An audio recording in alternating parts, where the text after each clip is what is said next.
দুটো দাবি আছে। এক হচ্ছে যে এই যে সংরক্ষণ আছে, সংরক্ষণের সংশোধন করা প্রয়োজন। প্রকৃত যারা সংরক্ষণের প্রয়োজনীয়তা যাদের আছে তারা সংরক্ষণ থেকে বঞ্চিত হচ্ছে, তারা আদৌ জানে না সংরক্ষণ কি।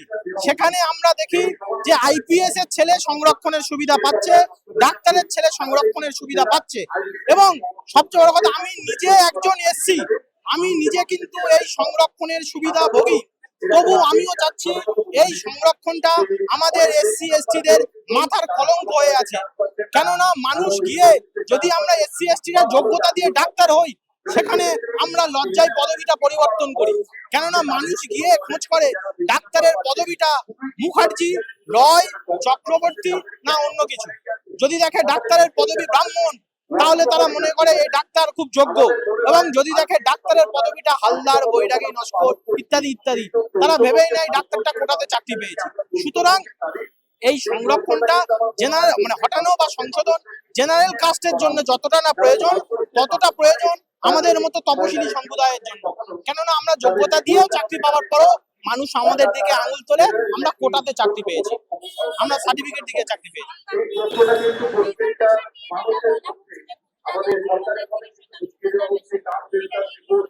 দেখুন, প্রথম কথা, একটা সময় সত্যিই ছিল যে নারীদের উপর অত্যাচার হতো, কিন্তু আমরা কিছুদিন আগের একটা ঘটনা দেখেছি যে অভয়ার সঙ্গে যে ঘটনাটা ঘটেছে, অভয়া বিচার আজও পাচ্ছে না।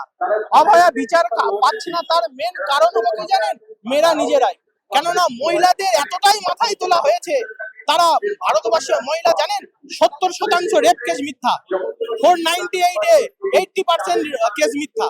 সুতরাং নারীদের সংরক্ষণের নামে, নারী উন্নয়নের নামে নারীদেরকে নিচে নামানো হচ্ছে। আর পোশাক আশাকের তো ছেড়েই দিলাম। কদিন আগে তো একজন মন্ত্রী বলছে যে একটা নারীর যে পোশাক ইচ্ছা সে পরবে, অর্থাৎ সে বিকিনি পরেও ঘুরতে পারে, পোশাক নাও পরে ঘুরতে পারে। কিন্তু যেটা পরিবর্তন করা প্রয়োজন, মেয়েদের পোশাক নয়, ছেলেদের চিন্তা ভাবনার প্রয়োজন। ছেলেদের চিন্তা ভাবনা প্রয়োজন। একটা মহিলা যদি উলঙ্গ হয়ে ঘুরে বেড়ায়, তার পোশাক নিয়ে কিছু বলতে পারবেন না, বলা উচিত ছেলেদের চিন্তা ভাবনা। সুতরাং এই চিন্তা ভাবনা থেকে আমাদের বেরিয়ে আসতে হবে।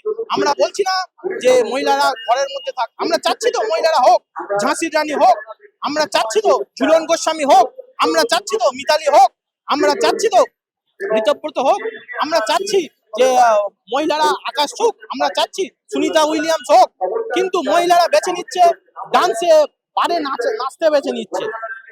আমরা চাচ্ছি যে মহিলারা আগে আসুক, যে মিসাইল ওমেন হোক, কিন্তু ওরা বারে নাচ, সোশ্যাল মিডিয়াতে শরীর দেখিয়ে দেখিয়ে প্রোগ্রাম করা ওরা বেছে নিচ্ছে। এটাই তো আমাদের সমস্যা।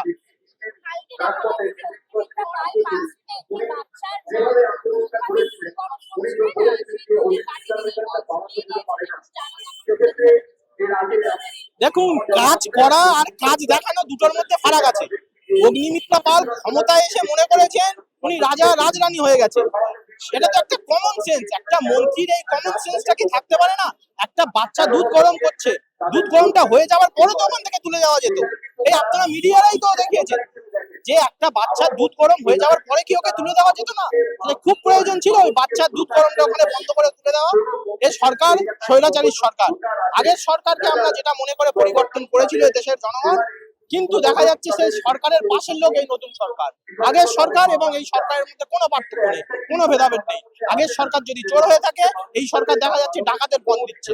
রাজপথে নেমেছি তা কিন্তু নয়, আমরা বিগত 10 বছর ধরে কিন্তু আমরা আন্দোলন করে যাচ্ছি এবং বিগত 10 বছর ধরে আমাদের এই আন্দোলনটা শুরু করছি। বিভিন্ন জেলাতে আমরা সংগঠন তৈরি করেছি এবং বিভিন্ন জেলাতে আমরা পথসভা করি।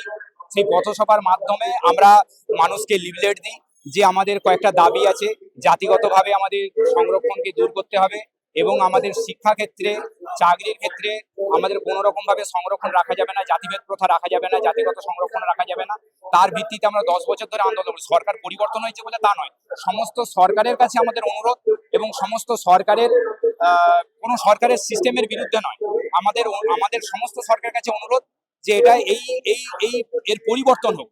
অর্থাৎ এই জাতভিত্তিক সংরক্ষণ, অর্থাৎ জাতিগত সংরক্ষণ, মহিলা সংরক্ষণ থেকে শুরু করে ধর্মীয় সংরক্ষণ, সমস্ত যেটা সংরক্ষণ যোগ্যতার ভিত্তিতে, মেধার ভিত্তিতে যেন উপযুক্ত ছেলে উপযুক্ত জায়গায় গিয়ে তার সুযোগটুকু পায়।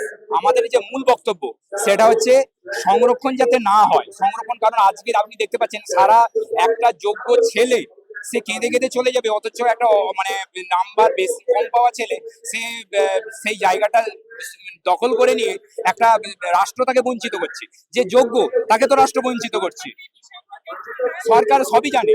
আপনি বলুন, আজকে আজকে যন্তর মন্তরে হচ্ছে সরকারের বিরুদ্ধে, আজকে যখন অন্য একটা যখন দল এত মানে করলো, তখন তারা কিন্তু প্রতিবাদ করেছিল, কিন্তু আজ পর্যন্ত কোনো দল যন্তর মন্তরে এত আন্দোলন হচ্ছে, আমরা এখানে প্রতিবাদ করছি, আমরা আমরা সারা বছর আমরা পথসভা করি, কোনোদিন সরকার সবকিছু জানে, আমাদের দিকে আমাদের ইন্ডিকেশন দিই, আমরা পারমিশন নিই, পুলিশ সমস্ত কিছু আমাদের কাছ থেকে তথ্য সংগ্রহ নেওয়ার পরেও আমাদের দিক কোনো সরকার চুপ থাকে, কারণ সরকার জানে যে জাতি হচ্ছে তাদের জাতের সার্টিফিকেটের ভিত্তিতেই তারা কিন্তু রাজনীতিটা করছে, এবং তারা এই রাজনীতিটা না খেললে তারা কিন্তু তারা ভোটে জিততে পারবে না। সুতরাং সব সরকারই কিন্তু, কোনো সরকার, আমি বলছি কোনো সরকার, সব সরকারই কিন্তু এর বিরুদ্ধে, মানে সব সরকার এটাকে টিকিয়ে রাখতে চায়, এটাই হচ্ছে বক্তব্য।